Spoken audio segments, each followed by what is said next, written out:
gang violence and other kind of violence. Get away! I could be at work, at school, in my car, I can still get shot by the police, but I can get shot anywhere. So it is what it is.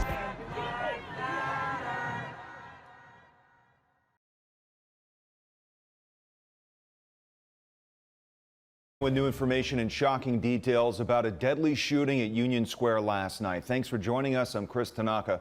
Now, this started as an effort to talk to a man, but it ended with an officer's gun being taken and a fatal shooting.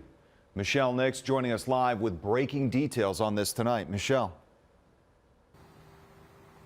Good evening, Chris. This all began when police responded to a man throwing things off of a balcony. But what followed was a violent confrontation where an officer's gun was taken, a portion of that officer's finger was bitten off, and then the deadly shooting by police. Encountered the individual who approached our officers, and then a struggle began.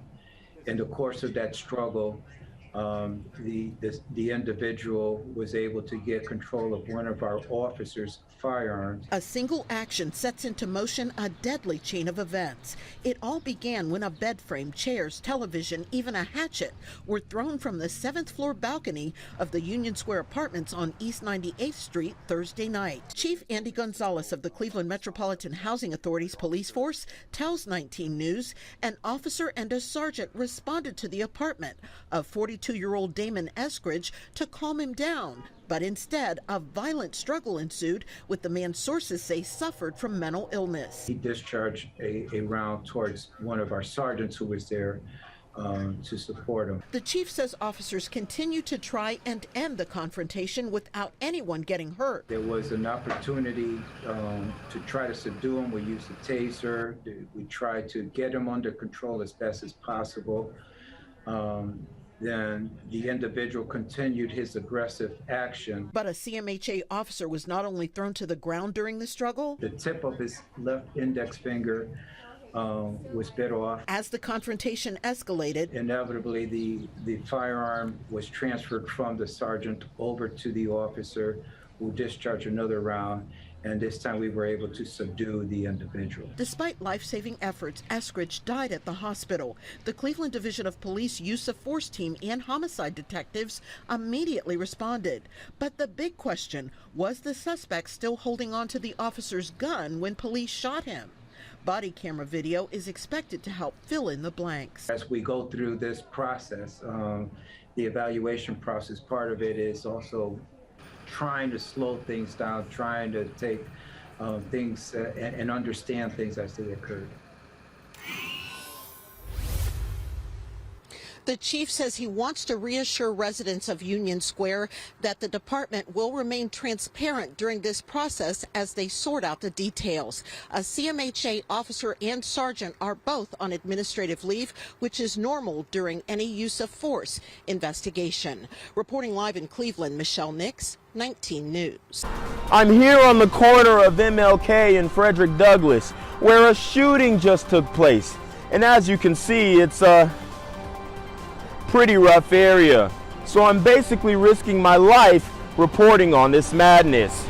So make sure you do me a favor and hit the subscribe button. Like the video, hell, share the video. And make sure you go ahead and leave a comment down in the comments section to continue the discussion on how we can find solutions to all this son violence in the streets.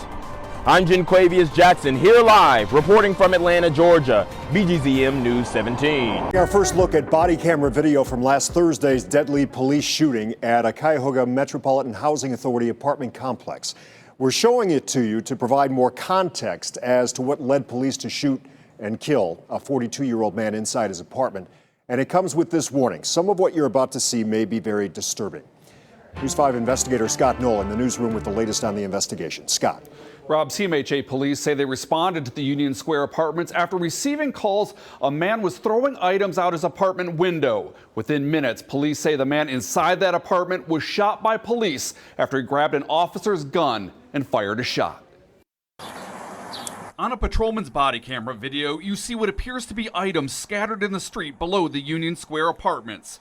As CMHA police try to determine where the items are coming from, it appears the sergeant believes the man inside is experiencing a mental health episode. Probably gonna go for a crisis. Absolutely. Because if he's in there trashing in, we still got to make entry, check on him. The video shows officers arrive on the 7th floor. The door to apartment 703 unlocked. Police department. Officers enter, eventually encountering the man as he gets out of the bathtub. The video shows he's naked and wet. You got a problem? You got a problem? A fight breaks out. In the process, My gun! My gun! the patrolman says the man has his gun and says the man bites him. The sergeant attempts to use a taser. Then the man fires the officer's gun before police shoot the man, hitting 42-year-old Demond Eskridge twice. Eskridge died at the hospital. Cleveland police are investigating the shooting. Today, investigators said while the body camera video is a piece of that investigation, more work needs to be done before a special prosecutor presents the case to a grand jury to decide whether or not officers followed the law. These investigations do take time. In order for this to be a thorough and complete investigation, we need to put everything together. CMHA police say the 2 officers involved are on paid administrative leave. Today, in a statement, the department said it's cooperating with the investigation, but declined to comment further on what's in that video. Live in the newsroom, I'm News 5 investigator Scott Knoll. Gang violence and other kind of violence. Guess what? I could be at work, at school, in my car, and I can still get shot by the police. But I can get shot anywhere. So it is what it is.